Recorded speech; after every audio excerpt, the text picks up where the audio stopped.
You guys ready for this? 3, 2, 1, go. Well, I'm back. Last time we had a look at the world of Riot's MMO, and we talked about how the overall world design has been done for a few years now. If you have no idea what League's universe is about, I would recommend watching that one first. But now that we learned about the basics, we can dive into the other big MMO topic, the playable races and classes. When it comes to the races, just like the world, they are pretty much done. Over the years, the lore fleshed out the races of Runeterra, and now they each have their own unique story. In fact, at this point, it feels like we know Riot will not make up a brand new race. Of course, they could always theoretically do it, but I seriously Of course doubt they will. they would. Because that would be like forcing a new race into the world of Lord of the Rings. It would feel off among all the already established. That's not even true! Wait, what? Where does that come from? Literally, some of the newer races... That doesn't even make sense. They can easily make new races. What? Like, there's no way that we know about all of the universes yet, or, like, everything. Like, what about, like, what? No, what? That doesn't make sense. Rules. Okay. I strongly doubt you wanna put a bunny person next to Aragorn. With that said, don't worry, because the lore will allow Riot to make up new races and make them feel natural. I'll show you their clever system in just a moment. But for now, just know that yes, we already know the races of this world. So the question is not going to be what races Riot is going to make up. The question is going to be, from the races that already exist, which ones will be playable? And perhaps more importantly, how will they be playable? You see, a few years back I released a similar video where we talked about the classes and the races together with TB Skyen. And today, I would not recommend you watch that video. Back then, I was still clinging onto the idea that faction-based MMOs were a good idea. It worked for WoW and it worked for my guilty pleasure, WildStar. Unfortunately, what I didn't know is that merely a year later, the idea of faction-based MMOs would crumble to dust. That's because factions have a massive flaw. Besides the fact that PvP is almost guaranteed to be one-sided. I mean, who would want to play for the losing side? Especially if there is no compensation. Classic WoW is a perfect proof of that. Not to mention... Whoa, where's Grobulus? Classic WoW. Right there, that's my server! Yes, sir! It's fine. I mean, we can be the underdogs. That's not... I mean, it's fine. But Grobulus is good? The only reason that Benediction and Faralina... Okay, I don't understand Gehennas. I don't know about that. But Faralina and Benediction, I think, can be explained... What the fuck happened to Whitemane? What? WoW is a perfect proof of that. Not to mention New World. But also, if you split everyone into two sides, you are splitting up your player base. And that is almost never a good idea. You simply don't want to prevent people from playing together. The reason why in the past it worked for WoW is because Blizzard heavily played into the faction pride. People were proud to fight for the Horde or the Alliance. But even back then, it really wasn't perfect. And then people started min-maxing the game and they realized that factions didn't matter. And that's where Riot has the edge. You may know that League of Legends has a lot of different regions, where they all act independently and they all have unique relationships with their neighbors. Because of this, forcing faction alliances into this world would ruin the already established lore. So PvP factions are most likely not... Guys, I'm a complete idiot. Guys, I am such an idiot. Audio... Oh my god. Audio played... Wait. Oh, never mind. This is opera. Okay, never mind. We're good. We're good. Audio played in opera is recorded in VODs and clips, but audio played in Google Chrome's not. We're good. I thought this was Google Chrome. I'm so sorry. Let's get back to it. I'm an idiot. Not going to be a thing. However, despite that, League absolutely has faction pride. People love it when a new Shuriman champion is announced, because people love that place. And people love it when the new champion is not Ionian, because goddamn we have too many Ionians. Nearly every League of Legends player has a favorite region. And you bet when the MMO comes out, people will want to play for that region. And this is where the brilliance of Riot's world kicks in. You see, the fundamental lore of League of Legends is based around the idea that anyone can be from any region. After an event the story refers to as the Westward Migration, races mixed up all around the world. So it's not like there is a furry region where you can only see furries. There are definitely regions where you can see more furries, but this world doesn't have exclusives. This means that when you're picking up what you want to play, besides just picking a race and a class combination, I strongly suggest Riot also allows people to pick their origin, with the origin being the starting region. Without a system like this, you would force all human champions to be, for example, Noxian. And that is simply not how this world works. So, I've been mumbling about no, wait, hold on. That doesn't make sense.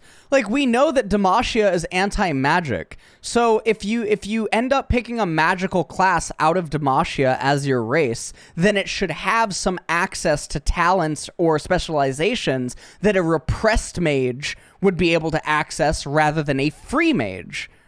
Like, what? Like, there should... Yeah, I agree that there should be, like, humans and stuff like that, but there should be racial traits relative to the areas, you know what I mean? But yeah, like, I mean, I do think that humans should actually primarily exist, like, in Demacia, Noxus, and Ionia, right? And then, like, Ixtal too, probably. But, like, Targon... I mean, you can have, like, species, right? Kind of, right? Like, I would imagine that, like, Targon, Shurima, and the Freylord would be like... I don't even know. Let's go. World works for quite a while. So now, let's actually dive into all the races. Guy in chat that's telling me, please watch the video, dude. It is a react video. I'm giving my initial thoughts in response to what he's saying. Do you literally know what the word react means? Holy shit, dude. We're not watching Netflix together. And you can be sure of that because no one wants to watch Netflix with you. My God. My Lord. Races that exist in this universe. Spoiler alert, League doesn't have too many different races, because it's focusing on depth over variety. Of course, as it is with any RPG, there is the human race. But it would be cool if the humans varied depending on their origins. For example, if you pick a human from the Freljord, they would be an Iceborn and they would have extra frost resistance. A Demacian could have a bit more magic resistance, Ionians could have a bit more nature resistance, Shurimans heat resistance, and so on. I think it's going to be crucial for Riot to preserve the feeling of every origin feeling at least slightly different. This is an RPG after all, and despite the fact that balancing is usually a big issue, I strongly believe these RPG elements have to Piltover looks so insane, to be honest. If Riot is afraid of people min-maxing the game from the very beginning, focusing on the origin... Graves is literally thinking about how to tell her that, Riot like, can always do he's the into same TF. thing and only give each origin different customization. In the Freljord, people tend to be more pale, with lush beards and Nordic tattoos all over their bodies. Shurimans have the classic dreadlock style. People from Bilgewater have the pirate crew tattoos. Piltovans are your fancy mustache people, and Ionians have the wild untamed hair and beards. So even without special origin stats, I do believe these unique character customizations would enhance the region pride too. So that's what humans would be about. Pretty versatile and nothing too special in an RPG world. So now let's have a look at the more unique races. After humans, the second most spread out race are the Vastaya. As we mentioned in the last video, the Vastaya are a race that came to be after humans started mating with magical animals. But the thing is, depending on where they are from, there are loads of different kinds of Vastaya.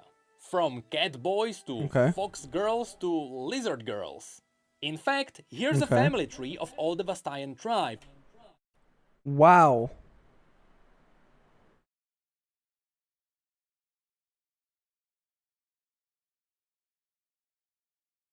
Wow. And even this doesn't cover all of them. And this is where Riot can pull off something genius. As I said, this world already has set rules, so it would be very difficult to introduce a brand new race into this universe. However, it is going to be very easy to just make up a new Vastayan tribe.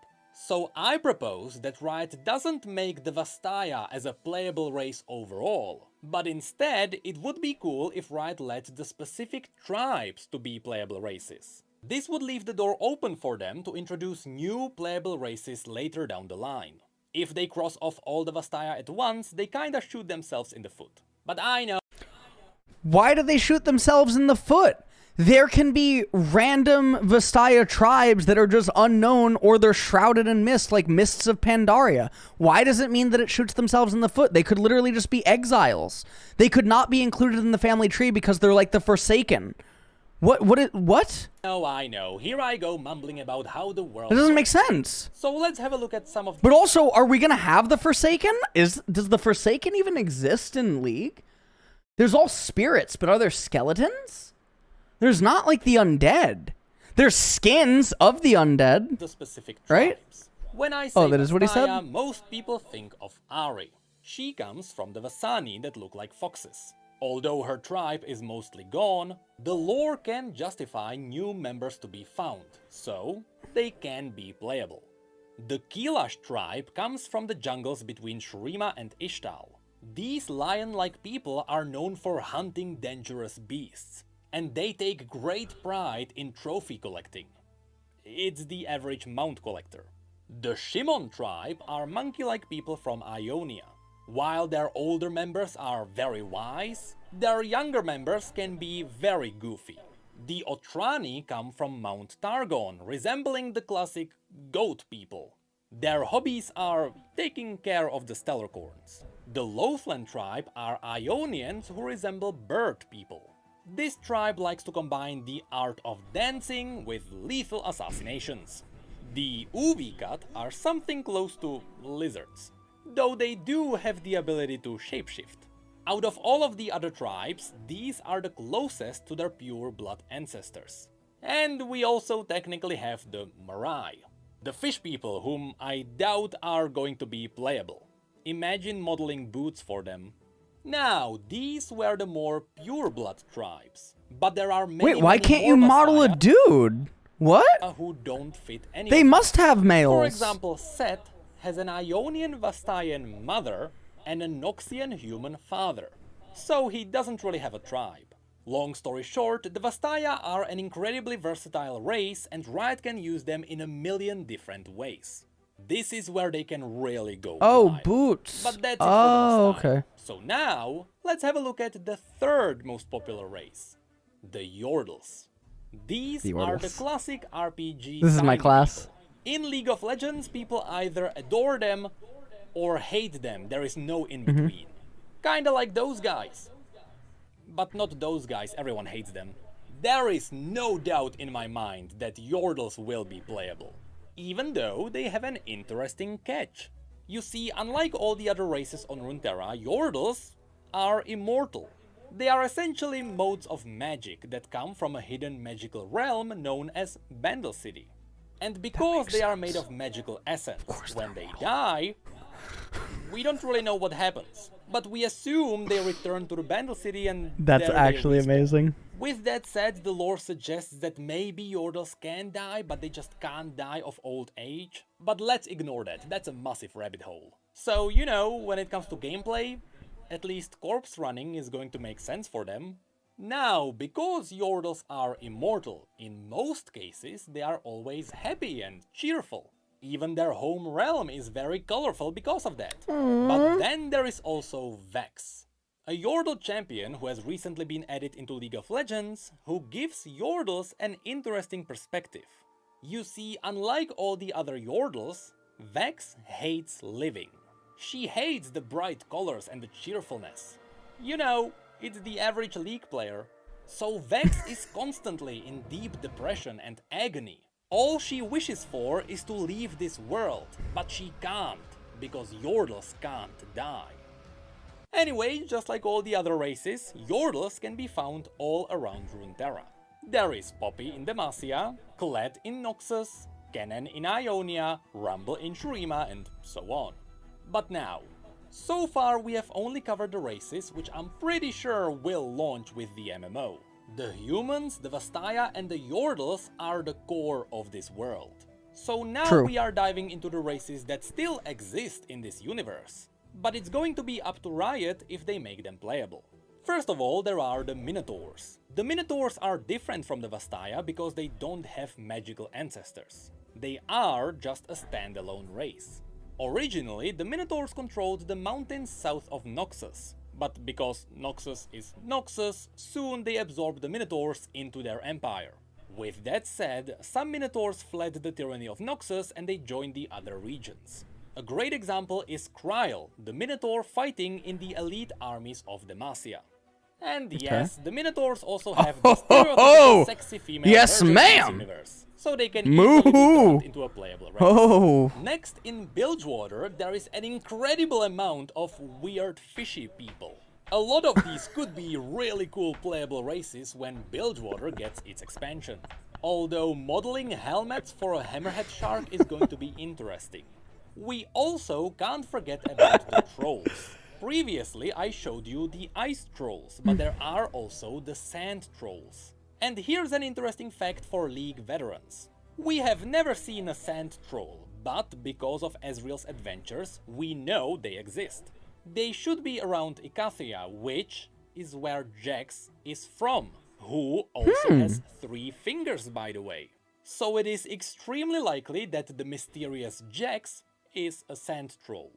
Regardless, the majority of trolls are united under Trundle, the self-proclaimed Troll King, who is fighting in the service of Lysandra, who is a baddie even though she is morally right. So since the majority of the trolls are our enemies, I doubt they will be a playable race. Lastly, let's not forget that this universe also has Why Yetis. wouldn't they be playable? Before everything got frozen, the Doesn't make Yeti sense. civilization was very advanced. They even had their own technology based around magic. In fact, Willem, the Yeti Nunu is riding on, is a hologram from the Yeti technology. But then, as the civilization disappeared, the Yetis went a bit more ferocious. So no, they won't be playable either. But that's pretty much it for the races. As I mentioned, there aren't too many different kinds, but that's because Riot is avoiding a Minotaur? What is that? That's why there are no dwarves or elves here. Runeterra is simply trying to be unique in every way, and so far, it is working. Now, I also have seen some people asking if Darkin will be playable, to which I have to say, that's like asking if you can play as a god. The Darkin are a corrupted version of the Ascended God Warriors. A single Darkin can annihilate an army of 1,000. In fact, the Darkin... Yeah, but hold on. We know that about the Darkin that are like super fucking strong and everything like that, but what if the Darkin had minions or servants that are also like lesser Darkins, okay? And what I'm referring to is like Arthas and the Lich King and the Undead, the Death Knights, right? Like, what if the Darkins had an army and that all the armies were eventually killed or something, right? Like, the Darkin gods were super, super strong, but that they raised armies. Well, okay, we can say that that's not true, that that's not the case yet, because all the lore doesn't point to it, but what if all the current Darkins just don't talk about that war or whatever happened? Riot can easily add in, like, a mommy Darkin or, like, a daddy Darkin or something that talks about or alludes to that war, where they used to have, like, servants or, like, mini Darkins. You know what I mean? So, like, there's nothing to say that Riot can't do that. They easily could, and it would be a really big demand to be able to look like a Darkin or something like that, like a demon of some sense. It would probably be an expansion. It would probably be an expansion where the Darkin, who are like world enders and just destroy everything, and they're merciless and they're so cruel, maybe the fucking heroes of Runeterra try to wonder what happened or how were they beat before or everything else, and maybe the servants of the Darkin revolted or something, and the servants of the Darkin were like really strong. Like, that's easily possible. And sure, it's kind of a ripoff of the Lich King where the Death Knights and the Ebon Hold like fight back against Arthas, but like, it's fine, right? known as Aatrox, is the only being in existence that managed to kill a celestial god. He stabbed someone wielding the power of the aspect of war so hard, the aspect of war died. So no, I don't think Darkin will be playable. Anyway, with all the races covered, assuming Riot is going to use the origin system, this is what the playable races could look like. Humans are versatile, they are everywhere, there is not much to mention there. When it comes to the Vastaya, the common tribes can easily appear in Noxus, Piltover and Bilgewater. These are the regions open to everyone. On the other side, the Vastaya are closely linked to spiritual magic, so you will hardly find one in Demacia, since it is a firmly anti-magic region. And somehow, not many Vastaya were ever mentioned in the Freljord, so Riot doesn't have to force them there. But then we have Shurima, Ionia and Targon. Assuming these would be saved for expansions, they could be used to introduce new playable races. Since I doubt all the newcomers remember the names, the Kilash, Lothlan and Otrani are the lion people, bird people and goat people. When it comes to the I'm getting real mad. Where's the Shadow Isles? We need to be able to play as Shadow Isle champions, no? Yordles, as I mentioned, they can originate Ghosts? from anywhere, but they do avoid the Freljord and Targon because of the harsh climates. And yes, I know there were some prehistoric Yordles in the Freljord, but after it got covered in ice, they disappeared. And lastly, the Minotaurs can be found in and Demacia Void! and Noxus. But it does make sense for some of them to flee to the Freljord, and others to travel to... You can easily make Void characters. The Void are essentially a hive mind, but what happens if the hive mind gets ruptured and that the neural connection to the hive mind ends up being separated and the Void entities that you are end up becoming your own people? We saw this in StarCraft. This was literally one of the StarCraft storylines, right? Where they end up becoming their own people. That is a way to make Void characters playable. To Ionia during the invasion. With all of this said, remember, this is just my decently educated opinion. Since the races are pretty much mixed up all over Runeterra, Riot could also lift the limitations and let every race start in every region. And I would be fine with that. Some story would be wonky, but it wouldn't be anything horrible. Although, I still believe some racial exclusivity helps the feeling of RPGs. So, all of this is still only the first half of the video. If you wanna take a break and do your business without washing your hands, now's your chance. This program. What a pretty animation. 5 seconds. What a pretty animation. That flying cat on a carpet better be playable. Right there. That better be a race.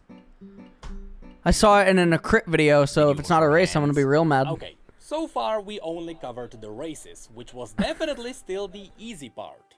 The much more difficult part are going to be the classes.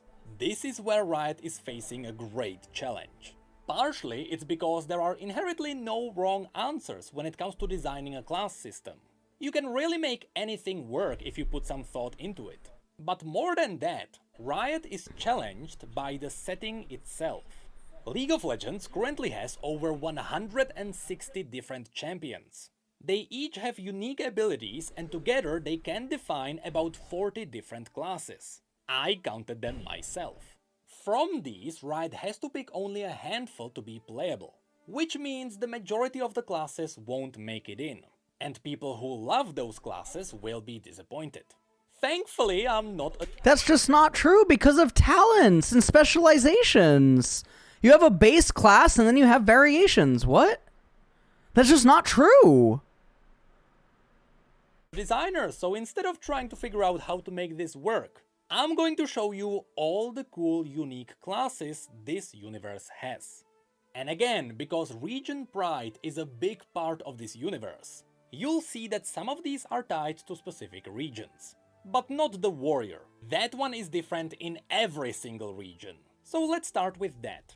The warriors in this universe provide a unique challenge on top of the already difficult decisions. It's because in every region the fantasy of a warrior is represented by something else. In Demacia it is the Dauntless Vanguard. These are the classic knights in shiny armor pursuing justice. In Noxus, the traditional warrior would be part of the Trifarian Legion. which is a rank you can achieve after killing your best sparring friend in combat.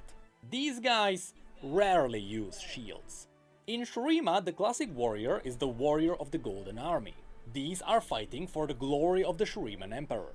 In Piltover, you would have the Enforcers. Simply said, it's the cops. People will know these from Arcane. But in a way, the Wardens are the melee warriors of Piltover. But then, in the Freljord, warriors are represented by the Berserks, either wielding axes or giant blades as they worship the primal god known as the Iron Boar. On Targon, we have the warriors of Rakor, which are somewhat themed after the classic Spartan armies. Then, in Ionia, the classic warrior is known as a Blade Master, with samurai-styled swords that have a rich history in this region. Also, there are the Vuju Blade Masters, which are on a totally different level. The Vuju technique is so powerful it was forbidden from using it in combat.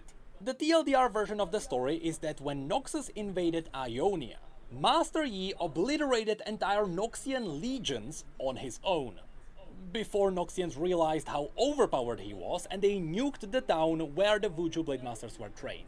So now there is no more Vuju Blade Masters, just normal Blade Masters. And lastly, the common warrior in Bilgewater would be a brawler. You see, I just named 8 different kinds of warriors. How is Riot going to handle this? I don't know.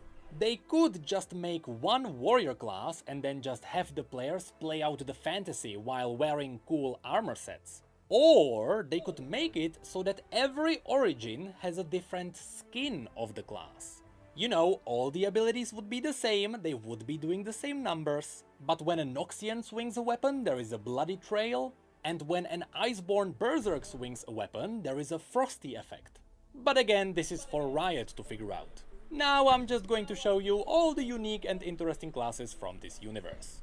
In Demacia, we have the Mage Seekers. These are the people who hunt down mages. I mean, that's terrible. Like, the thing should be like, why okay, look, let me show you guys something about Ragnarok. Okay? This is one of the things that Ragnarok can do. This is something that I felt like Ragnarok nailed really well. Ragnarok nailed this really, really, really well. Hold on. Ragnarok Online classes. Okay, let me show you guys. See this? Ragnarok nailed this really well.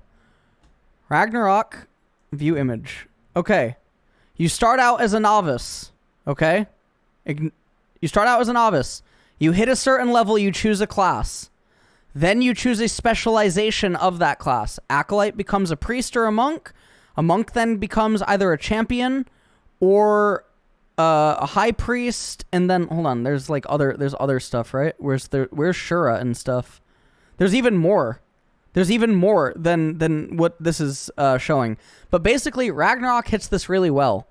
Okay, if you choose to be like a noxious warrior, it should literally say that it has different specializations, sort of like how racials would be in World of Warcraft.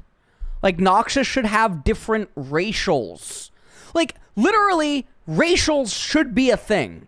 Like, noxious people should be stronger and better at fighting and, like, everything else. Not that, like, they don't have people that are capable of being, like, mages or, like, other types of things, but it shouldn't be the forefront of their area.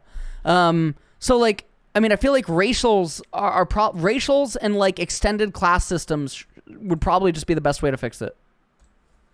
They carry with them a stone disc called the Grey Mark. This is the tool that allows them to absorb magic. So this would be sort of an anti-magic class. There are also a lot of iconic Demacian scouts. Also, Demacia has a lot of stories about theaters and bards. But Demacia also brought spotlight onto the Sentinels. The Sentinels of Light are people dedicated to fighting the undead. Because the undead can't really be killed with normal weapons. They use the relic stones that can be forged into any weapon. Be it a crossbow, a gun, a really big gun, or even a sword. Fun fact, in the lore, the Sentinel guns don't have Who is this? triggers. Who the hell is this? Is this Riven?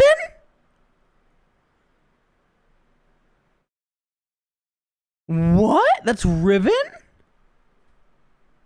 You have to will it to fire with every fiber of your body. So of course, What? Lucian canonically fired it with his PP. Lastly, Oh my this god, will be heroes here, unknown guys. to Everyone even pop friend. veteran League Everyone pop friend. players. But Demacia put a really cool twist onto the Paladin class. You see, in League of Legends, when you play as Garen, his ultimate is to smite his enemies with a giant holy blade. This made people wonder, is Garen a mage? In Demacia? Actually, no. In the lore, Garen has never done anything even similar to this. And that's because there is something even cooler happening. Most people in Demacia pray to the aspect of justice, which they call the Winged Protector. That's why Demacia has a lot of angelic statues. Kale? Coincidentally, the aspect of justice can also be found in League. It's Kale.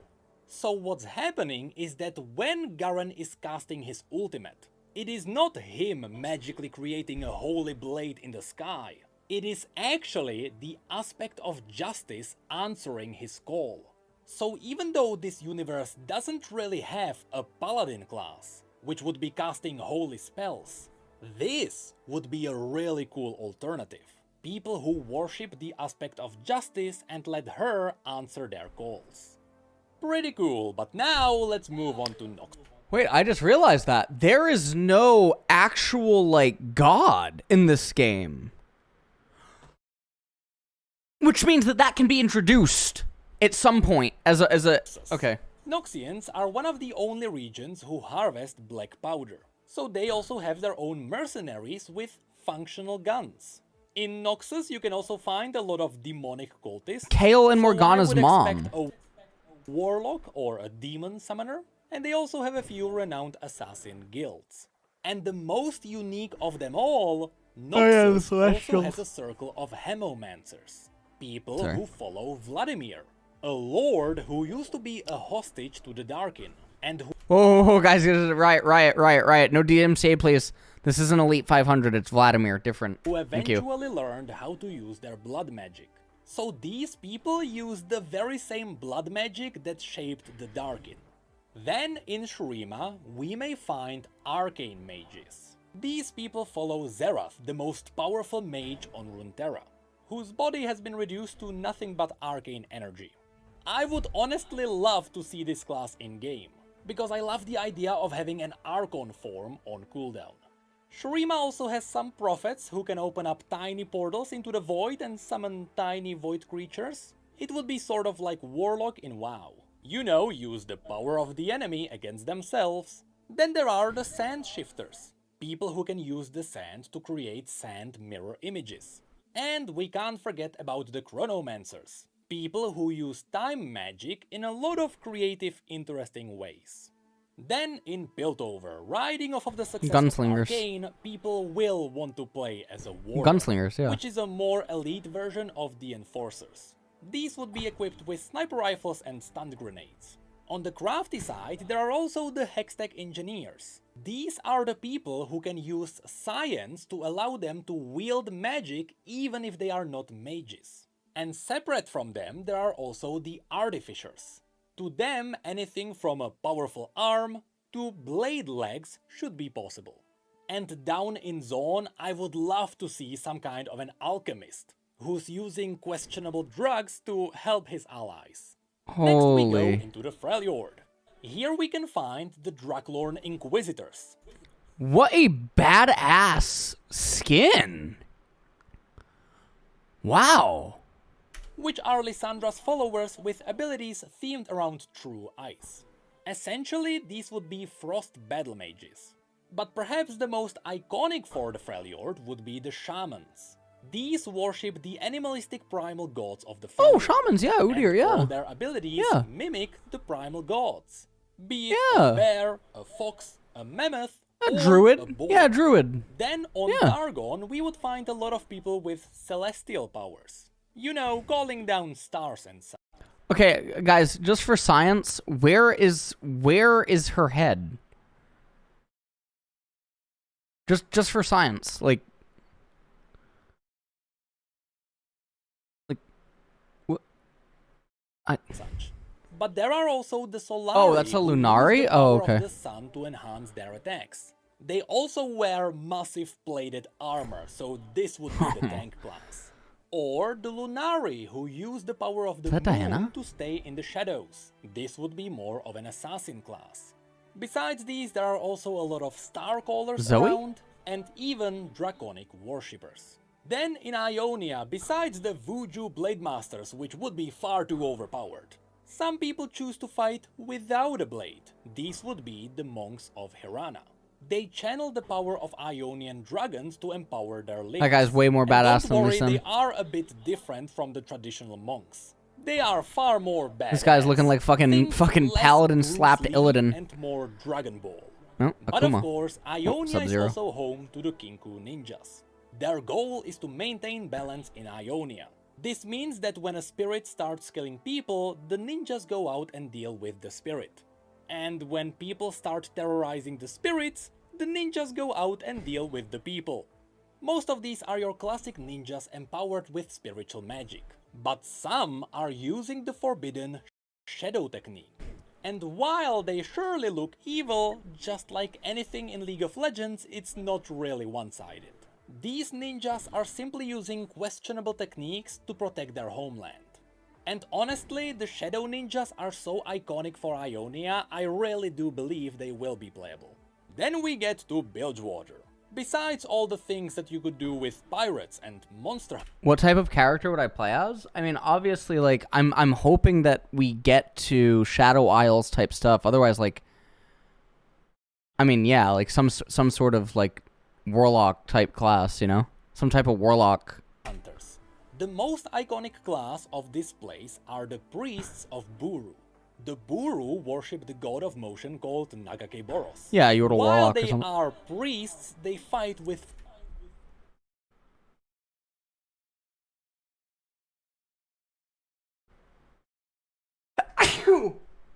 full physical strength, while borrowing power from the god to empower themselves. Usually this means the god spawns tentacles to smack the enemies around. But they also have healing powers, so that would be a really cool support class. In Riot's RPG called Ruined King, you can play as Illaoi, the High Priestess of Nagake Boros. And there you can see all the attacks she can pull off. And this takes us to the last place, Ishtal, which will most likely be saved for an expansion. As I mentioned in the last video, Ishtal Oh, it's Ishtal, not specializes Ixtal? only one thing, Okay. elemental magic. So if elemental mages become a class, and they should, even in League elemental dragons are a core mechanic, they would come from Ishtal. But that's it for all the unique classes this universe has to offer.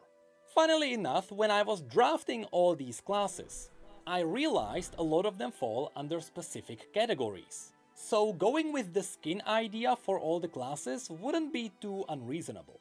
But developing so many artistic variations Wait, where is Shadow Isles? of the classes would be taxing. So overall, I believe Riot should not care about disappointing some players for not including their favorite class. With so many options, it's going to happen anyway. Instead, pick a couple of classes that simply make sense for you. You know, a Blade Master here, an Arcane Mage there, and It's gonna be an expansion. Yeah, it's gonna be an Having fun expansion during with its own development race. usually translates into great And then so are experiences. Voidborn. And I hope I'm not pressuring anyone by stirring up hype. If anything, I'm just happy that people find these videos interesting. And all I'm doing is presenting information that Okay. Riot released over the past 10 years. I mean, I know the video is interesting Okay. because Asmon only paused 3 times and he said, That's fucking cool. and, I like it a lot. and, What the fuck? This is actually really cool. I didn't know any of this. that to me marks a big success. Next time we are going to talk about all the already established raid bosses of this universe, which is a very personal topic for me. You know, I am a father, my son is 2 years old, so by the time this MMO comes out, he's going to be just the right age to heal my raids. What? The League MMO had a 5-year projection, for release in 2020. So that put it at 2025 or 2026. It had a 5-year projection for release.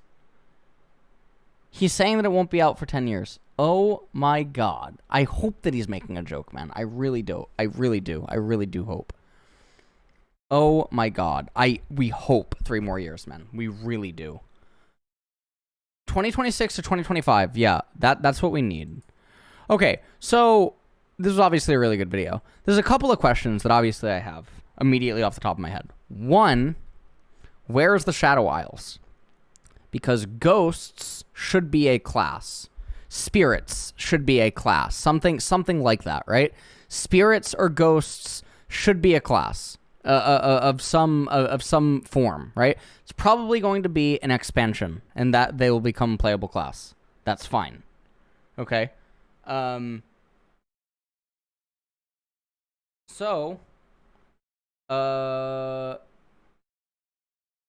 Okay. What do you mean there's nobody there? Only someone like Karthus? Should watch his region. No, I've already watched that. I've already watched his other video. I've already watched the World of Riot's MMO is already done. I've already watched that video. Ghosts are for punching. In the Ruin King game, there were spectral monsters that were tortured by Thresh. Okay. Watch the video about the world. I've already seen it. I've already seen that video. The Voidborn creatures or Void monsters or something are also probably going to be an X-Pack. But will that mean that Void monsters and Void creatures are going to... Is it going to become a playable race? I don't know. You know? I wonder if Voidborn will become a playable race. Now, Ruination, is Ruination over, or will that literally be an X-Pack in the lore? Sort of like how Warcraft 3, right, came out before Wrath of the Lich King. We already knew about the Death Knights. We knew about Arthas, right? I think it's totally fine if the League MMO comes out and Ruination is an X-Pack. Right? I think that would be fine. Thresh is at large. Ruination will be over. That's sad, because I feel like Ruination would be such a cool event. I don't know. I wonder, like, so Void is missing. Shadow Isles, like ghosts or something, are missing. Demons are missing, or something. Like, I don't know how the fuck they're gonna do that, but, like, something. Like, I don't know, man. Something, you know? Now, we do know that there's gonna be another continent. Now, the other continent could just have a species of, you know, like Mists of Pandaria, right? Like fucking walking pandas. Like giant walking panda. Like, there's so many things. Now, also, there's no undead, which I feel like is a really big miss. There's no undead. Which undead are a really popular thing, right? In most MMOs. It doesn't matter that it's not WoW. Undead is a popular thing. Oh, undead aren't legal in China. Ooh, nice catch, actually. Nice catch. Okay, nice catch, nice catch. Okay. Okay. So the other continent is apparently Viego's kingdom. But, like, also... I mean, they can just keep adding continents, and then also they can add planets. There's nothing to prevent extra planets from being added, like Outland. You know what I mean? Like it is in WoW. Because obviously you have, like, you have mages and stuff. You have Zoe, Aurelian Soul, you know?